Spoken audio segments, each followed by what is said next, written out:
Pour répondre un tant soit peu au problème crucial d'accès à l'eau potable et à l'assainissement, le gouvernement de la République démocratique du Congo a mis en place les programmes d'accès aux services d'eau et d'assainissement PASEA, projet financé par la Banque mondiale à hauteur de 400 millions de dollars américains, avec comme objectif principal améliorer l'accès à l'eau potable et à l'assainissement, notamment en milieu rural et périurbain, et de renforcer les capacités institutionnelles. C'est pour outiller les experts des différentes institutions, tant de Kinshasa que de certaines provinces du pays, que le PASEA a organisé cette activité. Le projet va construire des ouvrages d'eau.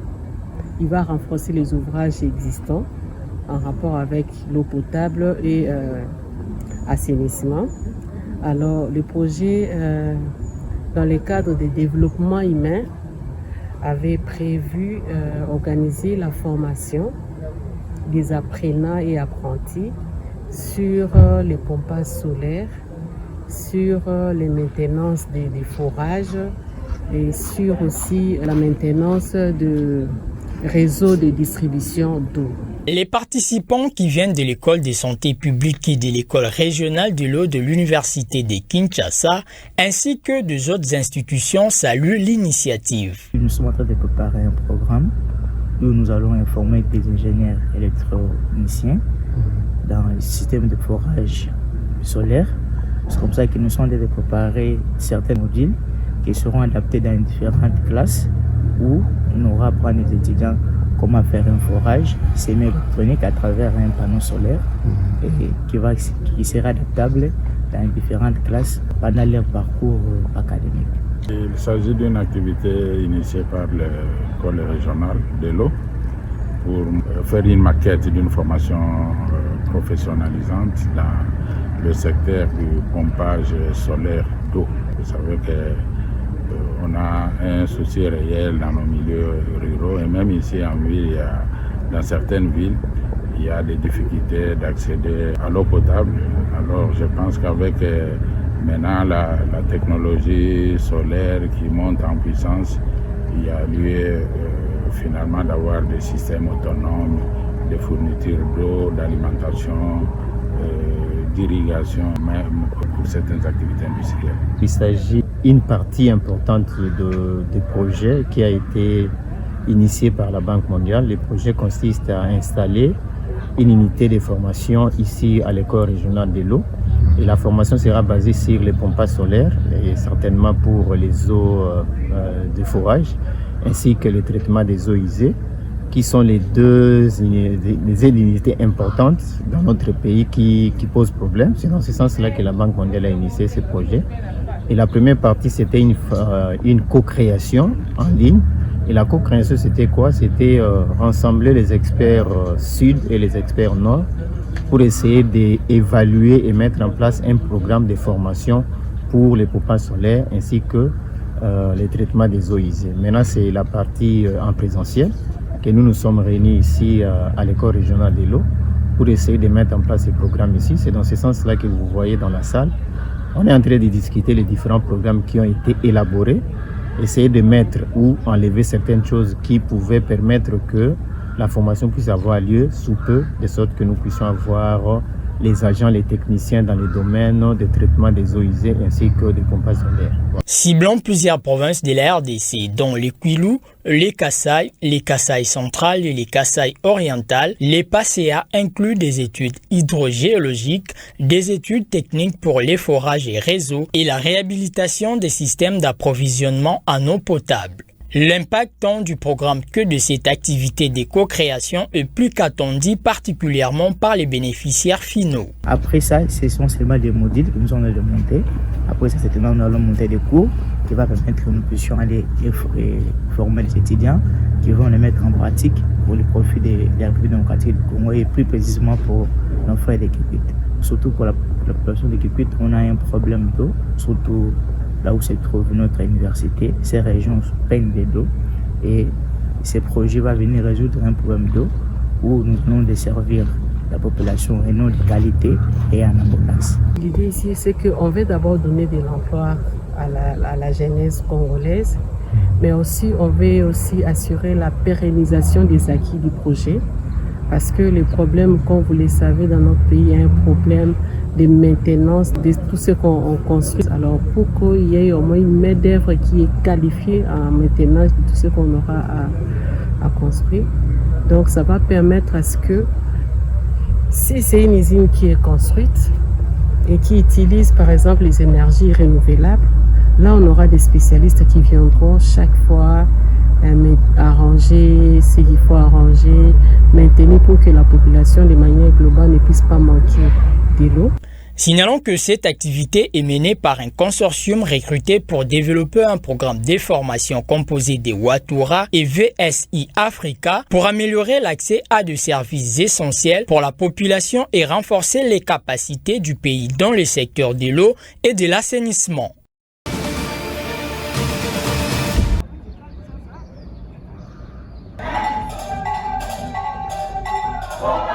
Ils sont venus de plusieurs pays du continent africain et même de l'Amérique pour prendre part à cette première édition du Forum continental africain sur les méga-barrages et la crise climatique qui a ouvert ses portes lundi 25 jusqu'au 27 juin 2025 à Kinshasa.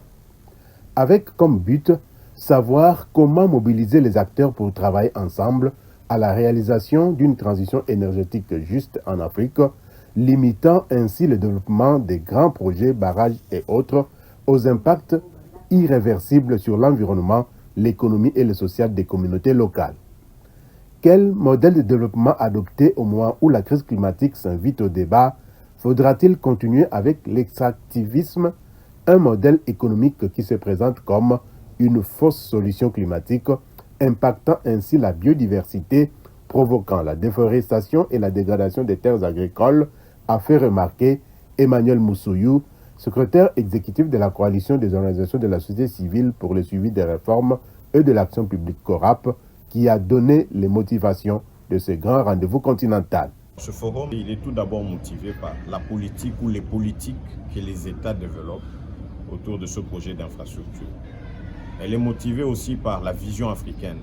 Qu'est-ce que l'Afrique, l'Union africaine ou carrément toutes ces institutions africaines mettent en place comme initiative pour le développement énergétique mais également le développement de façon globale. Elle est motivée également par la récente vision de la Banque mondiale qui veut revenir 10 ans après dans le financement des projets, des grands barrages. On se pose la question, il y a 10 ans on avait arrêté, pourquoi on revient encore? Est-ce qu'on est sûr que c'est ça la solution? Donc, qu'est-ce que nous ferons après ici? Comme vous pouvez le comprendre, c'est qu'on tire les sources ou les motivations de toutes ces visions, ces politiques qui existent. Et donc, on doit se rassurer après ici que la position africaine qui sera développée et partagée avec toutes ces institutions, on va se rassurer qu'on va être présent dans tous les espaces qui, n'est-ce pas, développent ou qui permettent aux acteurs de réfléchir pour qu'on soit sûr qu'on influence ces dimensions, de sorte que la communauté locale soit mise au centre de tout le développement, ce qui est plutôt notre vision. Comment alors concilier le développement des pays africains et conservation de l'environnement, mais surtout respect des droits des communautés locales dans l'érection de grandes infrastructures dont les méga-barrages, qui sont non sans conséquences tant sur l'environnement que les communautés locales? C'est à cette question que le conseiller principal du chef de l'État en matière de l'environnement, urbanisme et mobilité, l'ambassadeur Tosin Panou a répondu dans son exposé à l'ouverture de ces assises. Nous sommes confrontés à plusieurs scénarios de développement. Il nous faut choisir le bon, celui qui fasse la part belle à nos besoins énergétiques, à nos besoins de réduction de la pauvreté et également le besoin de respect de nos engagements climatiques. Donc il nous faut trouver un modèle équilibré. On ne peut pas dire nous allons complètement aller dans un développement sobre en carbone qui ralentit nos possibilités de croissance économique. Nous ne pouvons pas aller, nous allons dans un développement de recherche effréné de la croissance économique au détriment du climat. Donc il nous faut trouver un modèle équilibré. Non pas un modèle totalement vert, non pas un modèle totalement gris, mais un modèle qui soit entre les deux. Mais pour y arriver, il faut une démarche inclusive, consultative, participative, où toutes les parties prenantes concernées donnent leur avis, donnent leurs idées, qu'on puisse co-construire un modèle de développement qui crée un consensus qui puisse ensuite être adopté au niveau de la base et envoyé vers les décideurs. Dans les interventions qui ont suivi, il a été évoqué la problématique de la crise climatique et ses effets avec la professeure Patience Ngelinkoto, ou encore les enjeux et opportunités du développement de l'Afrique dans le contexte de la transition énergétique avec le professeur Aymar Bissoko et d'autres sujets encore. Il ne faudrait pas que les barrages viennent détruire le niveau de vie de population. Il ne faudrait pas que les barrages, au lieu que ça produise des richesses, ça contribue à vulnérabiliser, à rendre pauvre plus qu'elle était déjà communautaire. Donc la réflexion que nous avons ici à Kinshasa, c'est de voir dans quelle mesure, dans quelle possibilité pouvons-nous concilier à la fois la diminution des barrages, mais aussi tout en garantissant le respect minimum des droits des ceux qui sont impactés. Le forum de Kinshasa doit déboucher sur une position africaine qui sera développée et partagée avec toutes les institutions en se rassurant que les communautés locales sont présentes dans tous les espaces de réflexion pour influencer les discussions et les communautés locales soient au centre du développement. On est d'accord que de plus en plus, il y a des scientifiques qui ont démontré que les grands barrages ne sont pas forcément verts. Ils sont renouvelables, mais ils ne sont pas forcément verts. Pourquoi? Parce qu'ils accumulent de temps en temps justement du méthane, qui est aussi un des gaz très nocifs pour, n'est-ce pas, l'atmosphère ou pour l'environnement. La deuxième question, c'est la question sur le financement. Le conseiller principal du chef de l'État l'a martelé. Il faut qu'il y ait des initiatives qui financent en fait des solutions, des projets qui s'apparentent comme étant des projets verts, qui doivent être considérés comme des solutions alternatives à tout ce problème. Donc comprenez que pour nous, nous sommes plutôt là pour promouvoir en fait, des projets énergétiques alternatifs qui ont moins d'impact, parce qu'il n'y a pas certainement de projets sans impact, qui ont moins d'impact, mais qui favorisent surtout le développement communautaire, qui favorisent surtout le développement de l'économie à partir de la base. Ce forum organisé par la CORAP en collaboration avec MAR du Brésil, Justicia Ambiental du Mozambique, International Rivers de l'Afrique du Sud et Biovision Africa de l'Ouganda, avec le soutien de 11th Hour Project, de 1000 Current et de Synchronicity Earth. Les délégués à ces assises sont venus de l'Afrique du Sud, du Mozambique, de la Namibie, de la Guinée-Conakry, du Nigeria, du Ghana, du Kenya, de l'Ouganda, du Togo, du Cameroun, du Brésil, de la Côte d'Ivoire et du Sénégal, ainsi que les communautés locales d'Inga, de Luozi, de Songololo, de Boussanga, celles vivant autour du barrage de Sombwe, de Ruzizi et les ONG de Boma, Matadi et de Kinshasa en République démocratique du Congo. nasepeli mingi na forum ya lelo vraiment forum oyo susi na nga ezali eporte quelque chose na kati ya bavi na biso parce que ndenge tolobaka biso bacommunauté locale dinga tozalaka deja impacté depuis na inga 1 inga 2 lelo bazokoyebisa biso susi makambo etali inga 3 inga 3 so tozosenga na gouvernement na bainvestisseur oyo bazoya mpona problème wana baimplike bacommunauté locale na baétape nyonso tu ya projet oyo etali ya liboso ezali baconsultation na baétude de faisabilité communauté na ba-ONG bazala impliqué na kati ya projet na baétape nyonso. Tous, comme un seul homme, réfléchissent sur quel avenir pour le développement de l'Afrique en lien avec la crise climatique. What we want? Africa free, geoengineering. Africa free, all climate fast solution. 3 jours ont suffi, soit du 25 au 27 juin 2025, pour ces délégués venus de l'Afrique et de l'Amérique pour aboutir à une déclaration commune contre les méga-barrages et sur la lutte contre la crise climatique à l'issue de la première édition du Forum continental africain sur les méga-barrages et la crise climatique. Conscients du fait que l'Afrique contribue le moins possible au réchauffement climatique, les participants ont souligné la nécessité de garder cette position et d'éviter l'érection des mégas qui, non seulement a des impacts négatifs sur l'environnement, mais aussi prive les communautés locales et peuples autochtones de leurs droits les plus élémentaires. Emmanuel Moussouyou, secrétaire exécutif de la CORAP qui a organisé ces assises, s'est dit très heureux d'avoir atteint les objectifs du forum. Très heureux de voir les Africains se réunir, discuter, se mettre d'accord et construire l'avenir. C'est très rare de voir des acteurs de la société civile se retrouver, se mettre d'accord aussi facilement et de prendre position sur un certain nombre de questions. Mais ici, nous avons vu que nous avons passé 3 journées de discussions très enrichissantes. Et donc, ces discussions sont parties d'abord du contexte de l'accès à l'énergie en RDC. On est passé par les témoignages, n'est-ce pas, des communautés qui sont impactées par les projets des barrages. Ils viennent de partout, n'est-ce pas, du Cameroun, de la Namibie, Mozambique, de la Côte d'Ivoire, du Niger et de bien plusieurs autres pays.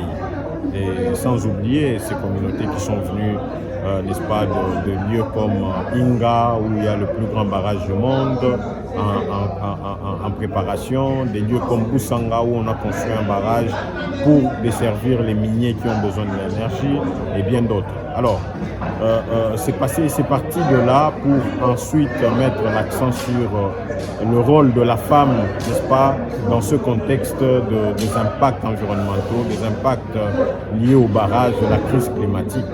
Et on a compris que la femme a une place assez importante, qu'il faut construire davantage et il faut la renforcer pour que son rôle soit joué pleinement. Nous avons, au-delà de tout ça, discuté, n'est-ce pas, de toute la problématique liée au barrage Grand Inga, qui est le plus grand barrage. Et pourquoi nous sommes heureux, justement, parce qu'à la fin, tous les acteurs se sont mis d'accord de mettre en place un mouvement africain pour lutter pour le respect des droits des communautés locales face aux projets énergétiques, aux grands projets énergétiques en Afrique.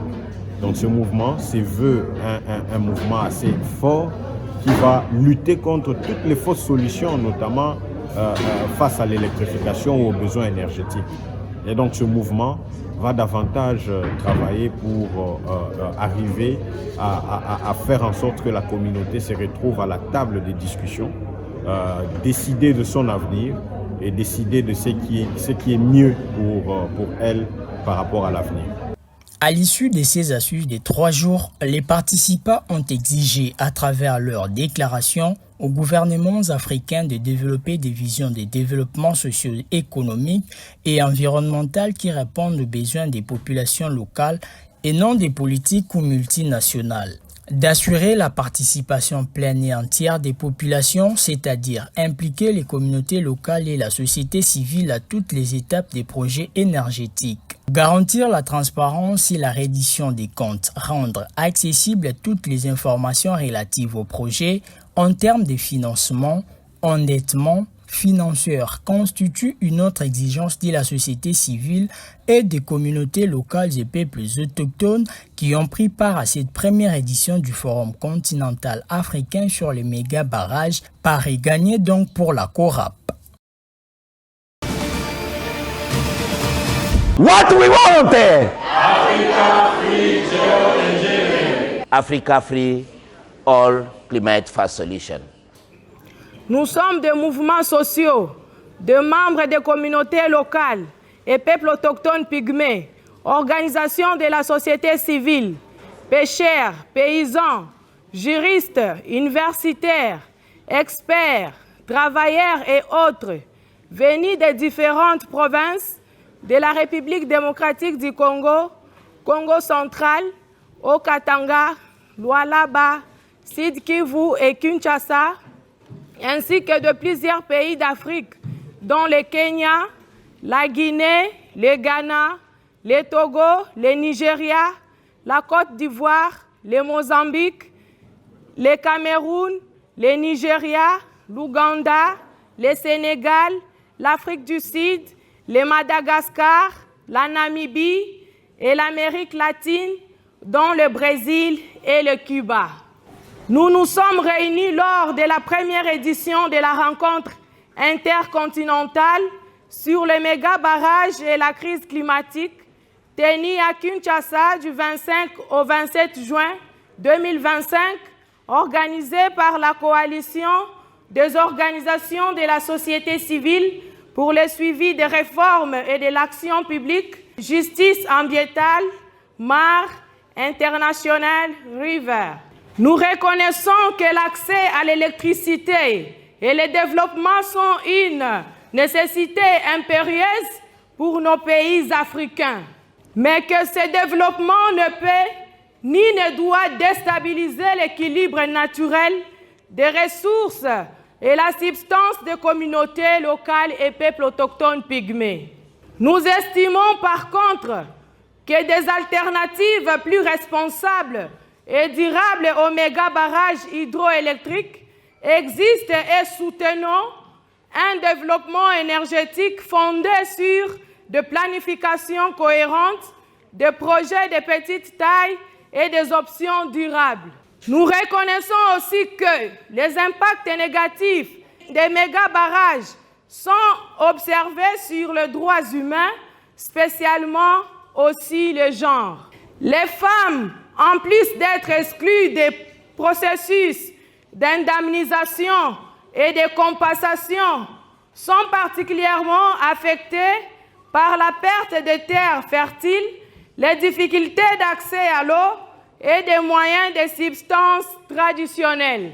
Nous réaffirmons notre solidarité avec nos sœurs et frères qui sont déplacés de force ou sont obligés d'accepter une indemnisation insuffisante ou encore celles et ceux qui entendent encore réparation. Nous considérons que la transition énergétique ne peut signifier un modèle unique et dominant qui favorise l'extractivisme dans nos pays et aggrave la crise climatique, et que toute transition énergétique doit être juste, progressive et basée sur le besoin réel de pays et des réalités des communautés locales et peuples autochtones pygmées. Nous notons que les projets d'infrastructures énergétiques engendrent en Afrique et ailleurs des risques et des impacts sur l'environnement, l'économie et les communautés, et que cette situation occasionne pour tous les acteurs décideurs, des organisations de la société civile, communautaires, de nombreux défis, dont entre autres une opacité généralisée et d'importantes difficultés d'accès à l'information sur les méga-barrages, notamment en ce qui concerne les impacts. Les données disponibles sont rares, difficiles à trouver et souvent présentées dans les langues étrangères ou inaccessibles par les communautés et les acteurs de la société civile. Une participation très limitée du public et de la société civile dans l'élaboration des visions, de politiques et de la mise en œuvre de projets énergétiques, ce qui conduit à des initiatives profitant davantage aux multinationales qu'aux communautés locales et peuples autochtones pygmées. Les communautés de base et les organisations de la société civile sont fréquemment confrontées à la violence et à l'intimidation lorsqu'elles expriment leurs inquiétudes sur les effets dévastateurs et de ces projets sur leur vie et leurs avenirs. La méconnaissance des mécanismes de responsabilisation et de redevabilité des investisseurs chinois. L'insuffisance des capacités stratégiques, méthodologiques, techniques et financières de plaidoyer des sociétés civiles et des communautés impactées par les barrages. Les risques et les menaces sécuritaires sur les acteurs de la société civile. Nous construisons continuellement, pas à pas, la vision du monde dans lequel nous voulons vivre. Nous rêvons d'un monde où tous les Africains et Latino-Américains célèbrent le droit, celui d'être informés et de décider de l'avenir de leurs moyens de subsistance, de leurs terres et de leurs eaux. Comme le proclame la Charte africaine des droits de l'homme et des peuples, nous possédons des droits humains collectifs et individuels à une vie digne et à un développement respectueux des réalités culturelles et sociales. En tant que femmes, hommes, jeunes, personnes à mobilité réduite et aînés, nous nous engageons à faire pleinement valoir ces droits. Nous reconnaissons le rôle essentiel des femmes en tant que gardiennes et visionnaires de la société et affirmons leur droit à une participation pleine et entière dans l'avenir collectif que nous bâtissons ensemble. C'est avec cette vision que nous exigeons aux gouvernements africains de développer des visions de développement socio-économique et environnemental qui répondent aux besoins des populations locales et non des politiques ou multinationales.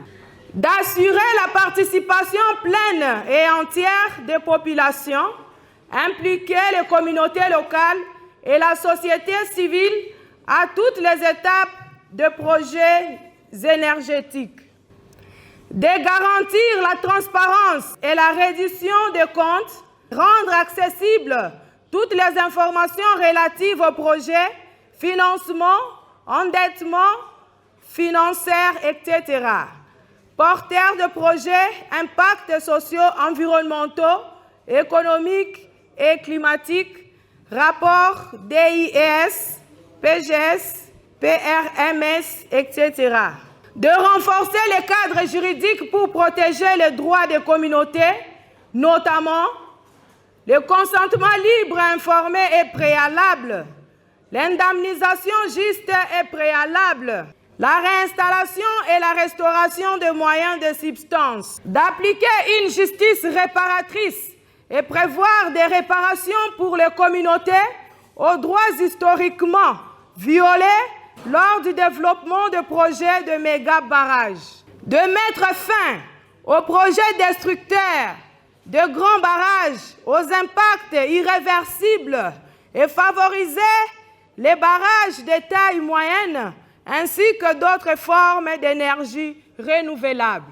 De promouvoir l'accès décentralisé aux énergies renouvelables, solaires, éoliennes, hydrauliques, pour un développement local juste et une lutte efficace contre le changement climatique. D'honorer, suivre et appliquer les engagements internationaux, objectifs de développlement durable, conventions sur la diversité biologique, etc.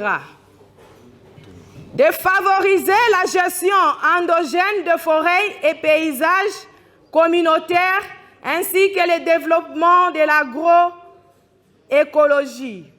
Aux communautés locales, ne pas avoir peur de défendre les droits et de faire entendre leur voix, les esprits des ancêtres et la force des générations futures vous accompagnent. Renforcer les capacités sur tous les sujets liés aux méga-barrages, droits, impacts, risques et alternatives aux grands barrages. Alerter les organisations de la société civile dès que possible sur le projet des méga-barrages dans leur territoire. Elles sont là pour vous accompagner. Favoriser la cohésion locale et construire des alliances et réseaux communautaires. Renforcer la participation des femmes à tous les niveaux. Envisager et saisir les mécanismes de redevabilité des institutions financières internationales comme voie de recours pour faire valoir leurs droits. Mettre en place des mécanismes inclusifs de concertation locale dès les premières phases de projet. Fait à Kinshasa, le 27 juin 2025, le participant à l'atelier continental africain sur les méga-barrages et la crise climatique. Je dis et je vous remercie.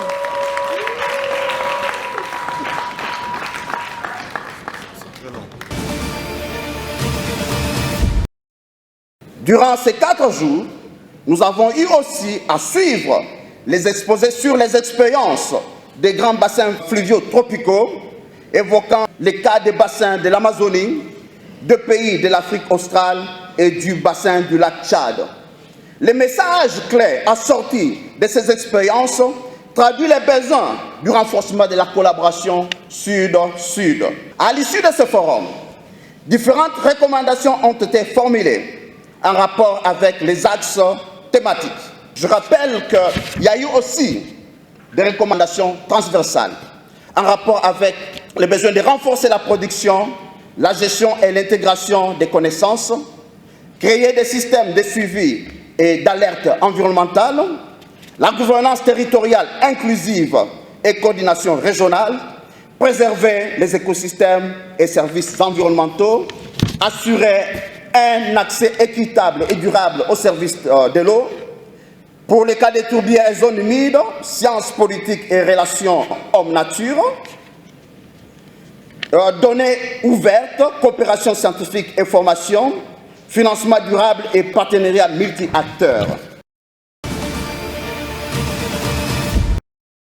En général, nous pouvons noter des perspectives ci-après.